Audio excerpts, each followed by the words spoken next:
Welcome! In front of me I have MISFIT Vapor 2 and I'm gonna show you how to unpair this watch from the iPhone.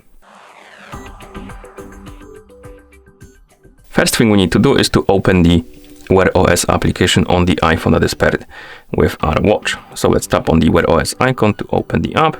Once you open the app, you should see this page, Vapor 2 page. Now scroll down, find the option called Advanced Settings and tap on it. And here, tap on the Disconnect Vapor 2 button. Tap on Disconnect. The watch will disappear from the app. Now we can close the app. Reopen, or rather open the settings on our iPhone. So let's open the settings. In settings, tap on Bluetooth.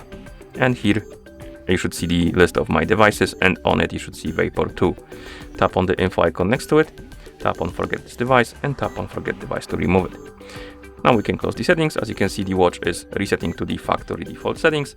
And once it's done, you will see the tap to begin message on the screen, which means that the reset is complete. And that's how you unpair this watch from the iPhone. Thank you for watching.